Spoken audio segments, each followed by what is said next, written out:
18th Judicial Circuit Judge Michael Rudisill recently held a hearing where they used a scam of lying that Mandi Mae Jackson previously refused to testify to cut off any examination of the fake evidence used in her case.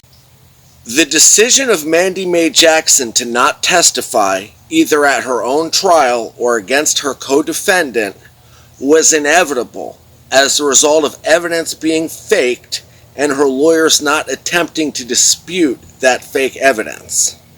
From that point, there was nothing Mandi could ever say that was either true or favorable to herself that would be compatible with that fake evidence. So as a result of that evidence being faked and her lawyers not challenging it, the decision was sealed from that point. Mandi couldn't speak because anything she could say would collide with that fake evidence. This decision for Mandi to not testify was forced on any defense lawyer once you begin by accepting fake evidence, which made it impossible for Mandi's statements to have any value. She would be discredited when she conflicted with the evidence, and they're not disputing the fake evidence. But the decision for Mandi to not testify was then portrayed as a bad decision that Mandi herself made. Mandi Jackson was accused of choosing to not testify in defiance of the supposed wishes of prosecutors and her own lawyers, who all now pretend they thought there would be value in Mandi's testimony, even though they know that it conflicts with this evidence, which is fake. In reality, Mandi Jackson was so eager to testify, and this was based on her own private moral code where she wanted to get even with her friends. Mandi has this private moral motivation that made her want to testify so bad that the grudge from not being allowed to testify, from her lawyers telling her she couldn't testify, telling her she was too incompetent to testify, has motivated all of Mandi's behavior for the past 6 years, rather than pursuing any rational appeal strategy. It was never the case that there could be value in Mandi's testimony once you accept lies, which the only purpose of Mandi's testimony would be to corroborate or explain. But Mandi was never told that. Mandi was told that she could get out of prison by testifying. But then when Mandi told her lawyers what she was going to say, Mandi was never given any explanation why getting out of prison didn't materialize as she was promised. And because her lawyers never explained to her why they couldn't let her testify, or never gave her a good explanation why, she wasn't given a deal, she then kept trying to testify for the next 6 years after she was convicted, for thinking that promise and that deal she was offered was still out there.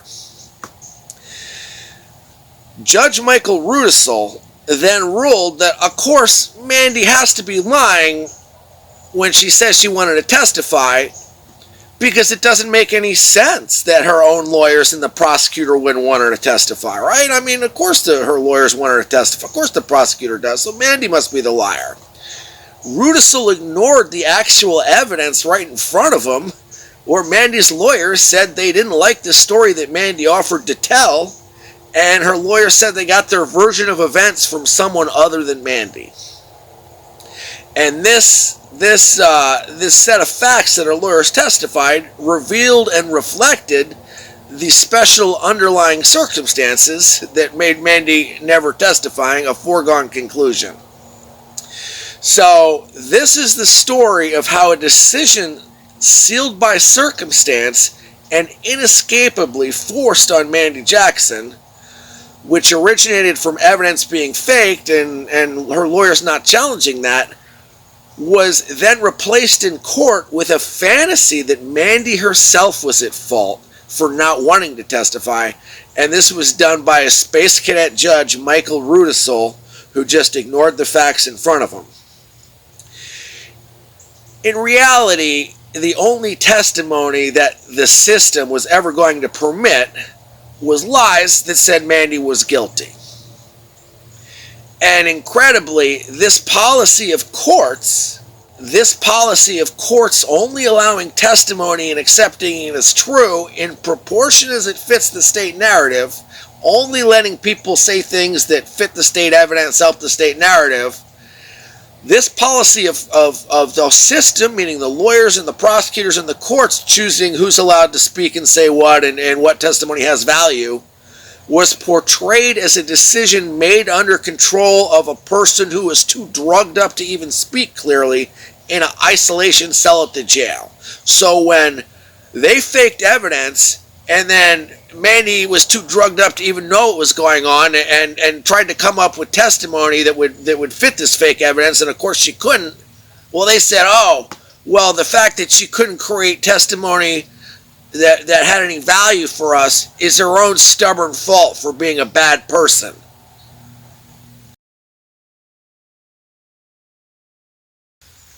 I want to tell you a story about the incredible ability of the justice system to turn false into true. I watched this unfold recently where Mandi Jackson was rolled over by her previous lawyers lying about her. But it took me a few weeks to appreciate that what makes it so incredible is Mandi has lived her life for 6 years believing she was cheated by her lawyers when they wouldn't let her tell her fake robbery story implicating Kirstin. Mandi's entire appeal strategy, her entire life, has orbited around this belief that her lawyers cheated her by not letting her testify. Then a judge ruled that this singular formative event in Mandi's life that shaped everything she said and did afterwards, the event that led Mandi into an irrational obsession and threw her life away over it, never happened. And the judge did this contrary to facts right in front of him. The judge ruled this event that led Mandi's parents to spend $20,000 on a lawyer and led Mandi to stop talking to me 3 years ago and forego the $100 a week I was sending her, so that's now $15,000, that it never happened. When Mandi said she wanted to testify Scott Love committed a murder and her lawyers wouldn't let her, this was never cooked up as any kind of clever appeal strategy. This was a moral crusade by someone who believed that she was wronged. Mandi wasn't being clever, she was being moral and vengeful when she said this because of something that had actually happened to her. Mandi not getting the deal that she was promised for testifying and not getting a chance to get even by testifying about Scott and Chris, this offended Mandi's sense of fairness so much that it offended her more than strangers lying about her. In other words, the fact that Dahl and Love lied about her and left her to hang out, that bothered Mandi so much more than just people she didn't know telling lies about her on the stand. And so it wasn't a rational appeal strategy to complain that her lawyers wouldn't let her testify. It was a moral mission on her part against any rational advice from me. Right after Mandi was convicted, I said, write down all the witnesses who lied, and she said, every witness lied. Every single one of them lied.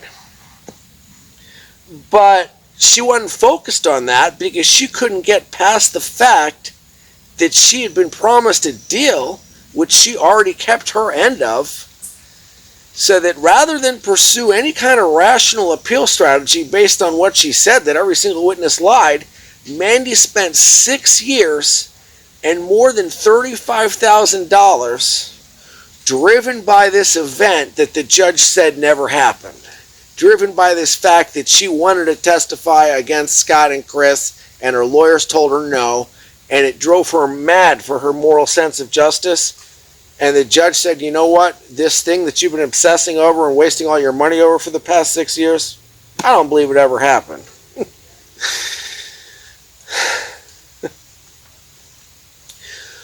One reason that Mandi got rolled over like reality didn't exist is that, like, her lawyer, or nobody ever expected that her previous lawyers would say Mandi refused to testify against Scott. They didn't expect her lawyers were going to say the things they said.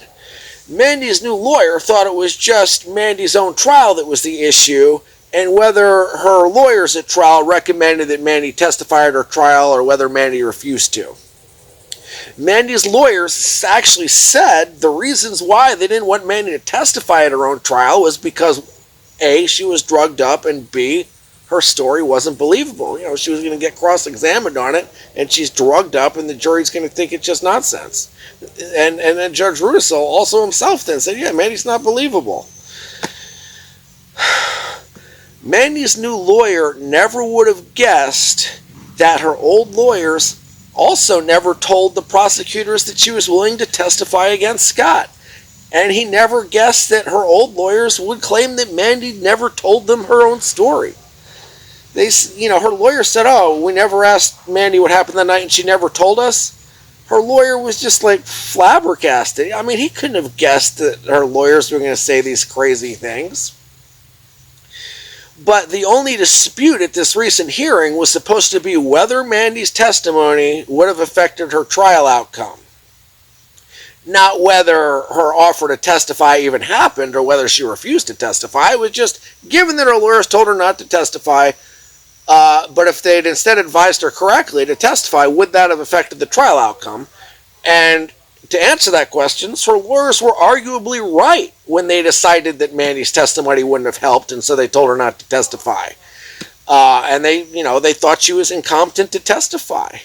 But that reality of the decision her lawyers actually made, and that decision so scorned her that she'd been focused on it for the last 6 years, wasn't even the focus of the proceedings. They just veered right off into irrelevant non-reality, came out of nowhere. Before Mandi's trial and after she was convicted, I spent thousands of hours proving how the evidence was fake and every witness lied. And then right after Mandi's trial, I said, write down every witness who lied, and she said they all lied. That information could have spared Mandi years in prison. So bringing all that stuff up that she knew, that would have been her appeal strategy. But all that fact was eclipsed when Mandi's parents visited her in prison right after she was convicted, and her parents found out that Mandi had offered to testify Kirstin had committed a robbery. This is the Kirstin whom Mandi's parents hate as much as they hate me. And her lawyers wouldn't let Mandi tell that story. And so everything else got thrown out, and her lawyer's like, my God, you wanted to testify against Kirstin, your lawyers told you not to? This needs to be fixed. This is like a moral sore that we're all angry about. And it's not like what appeal's going to get Mandi out of prison. It's, oh my God, I can't believe they did that. Let's get even. So it was the idea of the judge saying this never happened. It's contradicted by Mandi's entire emotional rather than rational strategy, which emotional strategy is based on the fact of what her lawyers did and told her and all that, which the judge says isn't true. So after talking to her in prison, Mandi's parents then became obsessed that Kirstin had committed a robbery, that Kirstin in fact set Mandi up, and that it was my fault even, and Mandi's lawyer's fault. It was somebody's fault that Mandi got taken advantage and blamed for this. So Mandi's parents go and talk to her. They're like, my God, you want to testify against Kirstin and Scott Love, and they wouldn't let you? They're like, this Kirstin, these lawyers, this Steve Murray, they took advantage of her and wouldn't let her testify. She got to get a lawyer and testify the things she was going to say. So Mandi's parents' mission wasn't to prove the state lied about Mandi. Their mission was to prove that Kirstin and me and her lawyers somehow ran a scam to not let Mandi testify and hide that Kirstin did this robbery, and they wanted to fix what Mandi said her lawyers did. Mandi first told me she had offered to testify around late February 2019. That's when Mandi first said to me, Mandi called me from jail late February 2019 and said, there's an offer on the table. Meaning she'd offered to testify about something. I didn't know what. I hadn't spoken to Mandi much in the previous months, which included Scott Love's trial right before that. And so at that point, I kind of wondered if Mandi was secretly talking and visiting with Chris Dahl. This was right after she got moved to Orange County. So if she's in Orange County, she's not talking to me. I'm like, I wonder if she's visiting with Chris Dahl, not me. So anyway, but then, so she calls, and then I knew something was up on this phone call when Mandi said nice things about Prosecutor Lori Sacco, or spoke in a nice way about Prosecutor Sacco. So Sacco was using lies against Mandi, and I just watched Sacco coach Jackson Athene and other witnesses to lie on the stand at Scott Love's trial. And, I previously mentioned Sacco to Mandi, and Mandi never had anything nice to say about Lori Sacco. But then on this day, when Mandi called me, I said to Mandi something like, Sacco has a bad hair day every day. And Mandi responded in a defensive way, defending Sacco like she liked Sacco. So suddenly, Sacco was a good person in Mandi's mind who was Mandi's friend. So I knew something had happened. They'd done something to make Mandi think Prosecutor Lori Sacco was her friend. And I, immediately suspected Mandi was being taken advantage of, which is what always happens when she makes friends with older females or older anybody. And that turned out to be right. Mandi got taken advantage of by an older person, as usual. Then on this same phone call, Mandi and I were talking about something related to Scott just being convicted at trial, and I said something like, Mandi, all this could have been avoided if your junkyard friend just came into court and told the truth. I didn't want to say Chris Dahl's name on the recorded phone, so I said junkyard friend, because Dahl had junk in his yard, and Mandi would know who I was talking about. I was always disgusted with Mandi being in love with Chris Dahl. Dahl knew what happened that night, knew Scott didn't come with Mandi, knew there was no robbery, which jailhouse confession witnesses said Dahl planned. Dahl's own lawyer produced one of the jailhouse confession witnesses against Mandi. Dahl could have cleared up all this, and I even expected he might on the day that Dahl's lawyer instead showed up in court with a jailhouse confession witness. But anyway, when I said junkyard friend, Mandi misunderstood that junkyard was referring to the fact that she and Chris Dahl once went to a salvage yard in South Orlando, which I had just mentioned in that phone call because I just went there myself. But, so Mandi says, I love that guy. Maybe telling me I had the right person, or just kind of communicating to me that it was the right person. But anyway, it was a little odd the way she said that. Mandi goes, I love that guy. And it was a little odd. It didn't really fit in the conversation. So, I was like, okay. But like I said, I didn't know if Mandi was secretly talking to Dahl on the phone around that time. And if she was, I thought Mandi should either get Dahl to come testify on her behalf if she did talk to him, or if Dahl isn't going to come testify and help her and isn't talking to her, then Mandi needs to realize Dahl's a scumbag who's going to let her die in prison when he could fix it. And so I told Mandi what I've always told her, Chris Dahl is screwing you. And when I said that, Mandi responded to me. She said, well, there's an offer on the table. She said, there's an offer on the table. Which meant Mandi was offering to testify at that time. And I immediately understood that this was the hustling they did on Mandi, where Mandi suddenly thought Lori Sacco was her friend. And I understood Mandi was offering to testify against Chris Dahl, because, that was the sequence of the conversation. You don't say things like that directly on the recorded phone, but there's silent pauses and context so that you can kind of indicate and get facts without saying them. But even when she said there's an offer on the table, I still wasn't sure exactly what Mandi was offering to testify. I knew there was no robbery, and definitely not one committed by Dahl, because it wasn't his style. All these people were his friends. And the jailhouse witness Madar's robbery story, which was the only thing implicating Dahl, had parts that I knew were nonsensically false. So I had no reason to believe Dahl did this and every reason to believe he didn't. So when Mandi said, I said, Dahl's screwing you, and she said there's an offer on the table, I didn't really know what she could be testifying. But I did know Dahl was selling drugs, so I thought maybe Mandi's going to testify something about drug dealing. It wasn't, I didn't know. So, and Scott had just been convicted, so nobody needed Mandi to testify about Scott. But Mandi didn't necessarily understand that, because Mandi had seen everybody lie about everybody, but she'd never actually been to a trial, so she didn't necessarily get that the whole point about testifying someone is the trial. So Scott just been convicted, but she doesn't really realize yet at this point that if she made an offer to testify against Scott, it's too late, because she just sees testifying against someone who's just going and telling bad lies about him. She doesn't know you're supposed to do it on the stand at trial or whatever. She just sees people lie about someone and then they get out of prison. So the fact that it was after Scott Love's trial when she said this to me is irrelevant, because in her mind she didn't understand that it was relevant. So it's probable that Mandi put this quote-unquote offer on the table before Scott's trial. But again, I didn't know what Mandi's exact offer was, and then nothing ever came of it, so I never thought about what she said again after that.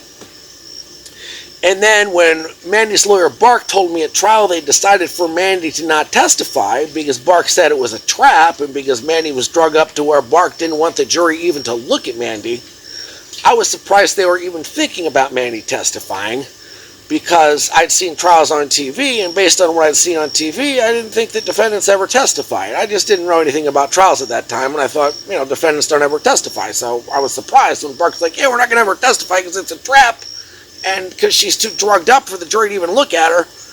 I was like, who the hell was talking about Mandi testifying? But then when Judge Rex Seidler asked Mandi at trial if she actually agreed Scott committed a murder, and Mandi was so enthusiastic, she said yes, whereas I expected Mandi to object to that. I was completely stunned by Mandi being so excited to say that. And, I thought maybe her lawyers convinced Mandi this was the best strategy, and maybe Mandi was angry at Scott for something. I just didn't know why Mandi was so like, yes, Scott committed a murder. I didn't know. I didn't know what the offer was that she talked about. I didn't know why she was so excited to say Scott committed a murder. Something else I thought was totally unrelated at that time. In the summer of 2018, Kaylee Simmons offered to testify that Mandi confessed. And Kaylee's story was so nonsensical, contradicting the evidence, that I never would have guessed that part of Kaylee's story came from Mandi. But then years later, when I was talking to Mandi in prison, I was able to put together that the central piece of Mandi's story was the same as the central piece of Kaylee's story, in both cases being impossible based on physical evidence. They were both saying that Love said to Mulrenin, this is a robbery, give me the money or I'll shoot you, and then shot Mulrenin in the shin, and Mulrenin just, ran off the balcony. And also another part of the story was that Dahl had driven Love there to do this, or put Love up to this, but Kaylee changed that part of the story. But anyway, I wasn't in the room to witness anything Love said that night, so I had to spend hours and hours talking to Mandi in prison and arguing with her to where the guards came and stood by us because they thought we were about to get into a fight or something. But I had spent hours arguing with Mandi in prison before I was able to sort out exactly what it was that Mandi really believed might have happened versus what she knew was lies, and figure out why she was lying, what the point was. And I finally put together that Kaylee's story, or the part of it, that this was the story that Mandi told Kaylee and offered to testify in 2018, which she then told me about on the phone, that Chris Dahl had, participated in a robbery. So the point of Mandi making up this story involving Chris Dahl and then clinging to it for years at the expense of doing anything rational, and after her lawyers rejected it without explanation, was to testify against Love and Dahl. And also remember, there's no way for anyone but her lawyers to meet with Mandi and talk privately about these details before visiting her in prison. So that's why I had all these puzzle pieces, but I didn't know that they would come together to have a meeting, which then would be relevant to this recent hearing. So all these tidbits had no relevance to me prior to this recent hearing. So Mandi's mom was so shocked when Mandi told her mom this story in prison about Dahl participating in a robbery, and she was so shocked that Mandi's lawyer stopped her from telling this story, that Mandi's mom insisted for Mandi to go back to this story that Mandi's lawyers told her not to say. And the reason why is because Mandi's mom actually believed this story, but Mandi didn't actually believe it. Mandi thought that the jailhouse witness Madara was piecing together her story from gossip that she got from Chris Dahl's neighborhood by the strip clubs. But Mandi thought that Madara's story wasn't true. But Mandi's mom may have gotten the same idea from Mandi's little brother, again from gossip, that Dahl was at least responsible for Love gone to Mulrenin's house. So Mandi knew there wasn't a robbery, but Mandi's mom had also heard gossip, I think, that Dahl somehow drove Love there. I'm going to ask you this one question because I don't want to talk about it too much. So you just know how I am. Was there anybody else in there besides you, James, and Scott? And so Mandi's mom thought there was a robbery. Mandi knew that didn't happen, but they both thought that Dahl was somehow responsible for bringing Love there. So even though Madara was lying about everything, Mandi may have at some moment wondered if Dahl and Love really came to Mulrenin's house to do a robbery. And I've explained elsewhere how being wrongfully confused is just so confusing, especially compared to being accurately accused, where you actually understand what's going on. When you're wrongly accused and you don't know where the story came from or why they're accusing you, you don't really know what to dispute or what to say. Like, it's very paralyzingly confusing. So, like I said, Mandi sincerely blamed Chris Dahl for driving Scott to find her at Mulrenin's apartment, and therefore blamed Chris Dahl for the death of, Mandi's pimp friend, or in her mind, her new boyfriend, her new pimp, Mulrenin. And that's why Mandi offered in 2018 to testify a robbery story accusing Chris Dahl. Now, on the other side, Mandi's lawyers back then believed this story wasn't true. Mandi's lawyers had this secretive favor they got from Chris Dahl's lawyer. And Mandi's lawyers also even testified at this recent hearing that they didn't get their story or their version of events from Mandi. Mandi's lawyers testified at this hearing that they got their version of events from someone other than Mandi, like Chris Dahl's lawyer. So, based on the little deal that her lawyers did, Mandi then accusing Chris Dahl would have been an expensive problem for her lawyers, who probably would have had to leave the case. And Mandi testifying that story also would have been a problem for the prosecutors because of their fake evidence. And on top of that, all the lawyers expected nobody was going to believe Mandi anyway. So there's just 10 different ways that Mandi was never going to be allowed to tell this story.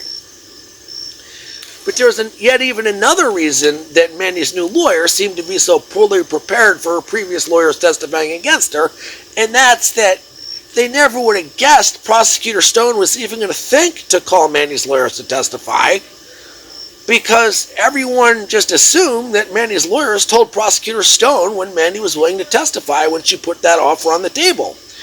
So Stone, you would think, would know that, and instead would come into this hearing focusing on maybe getting Mandi to say Love committed a robbery, or trying to discredit a robbery story, trying to prove that Mandi telling the story wouldn't have made any difference. And that's presumably what Mandi's lawyer expected the opposition at this hearing to be. But instead, Prosecutor Stone seemed like he himself was genuinely surprised and confused by Mandi claiming that she wanted to testify against Scott. So it seems like Mandi's lawyers hid Mandi's willingness to testify from the prosecutors back when it happened. So Mandi put this offer on the table, told her lawyers. They didn't like the story, so they never even told the prosecutors that Mandi was willing to tell the story, which, Mandi's lawyer, Carrie, is very discreet. People think that Bark is the smart one, but at this hearing, Carrie was the discreet one.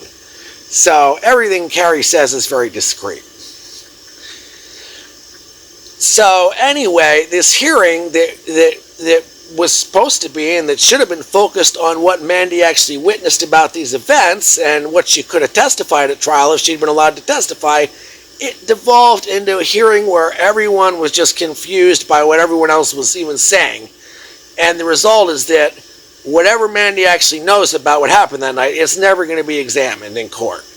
And this is just like Judge Gerner recently rejected Scott Love ever testifying what really happened. And this despite Scott Love being the only actual witness of the crime that night.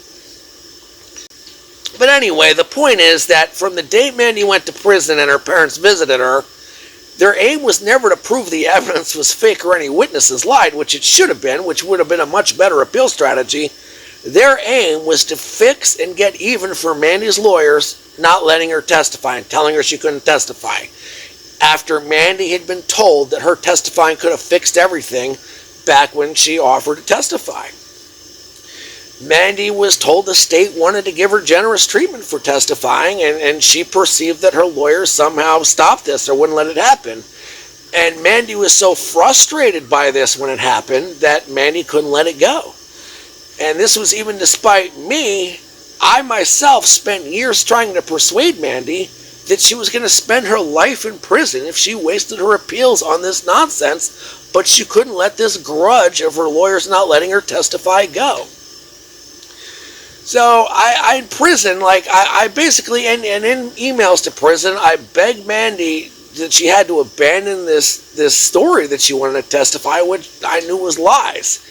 And Mandi responded to me that she thought it would be immoral for her to have to say anything else. She said it was unfair that she should have to now say anything except what they promised her a deal for saying.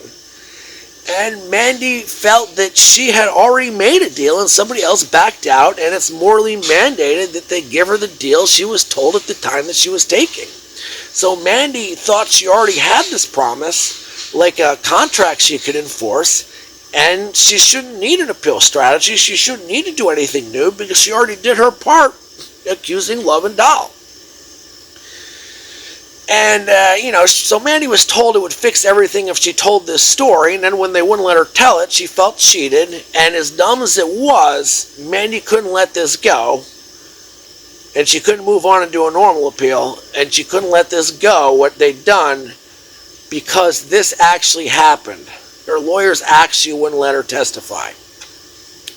So then Judge Rudisill basically throws Mandi's testimony right out and rules that this thing that Mandi's obsessed over for 6 years, Mandi's obsessed over her lawyers telling her not to testify when she wanted to get revenge.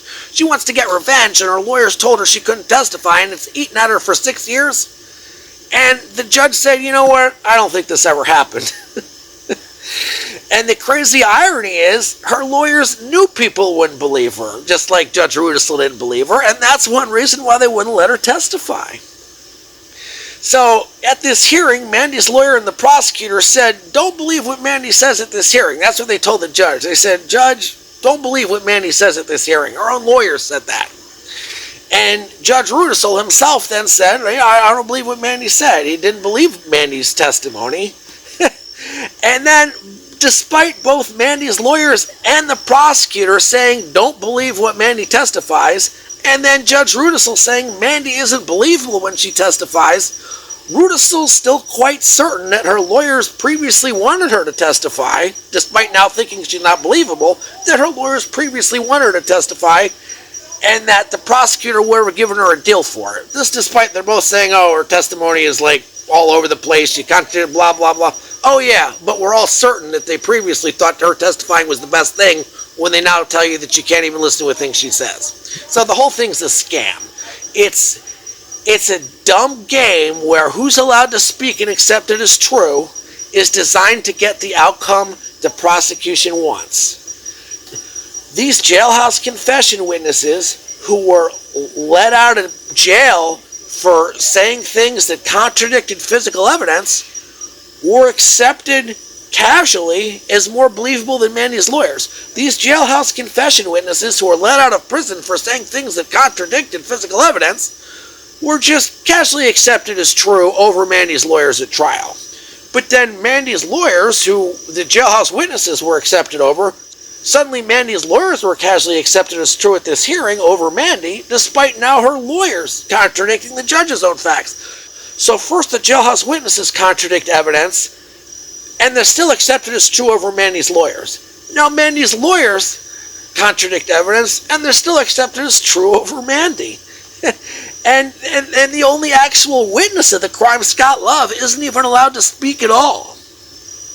So everyone's encouraged to lie as long as it fits the state narrative.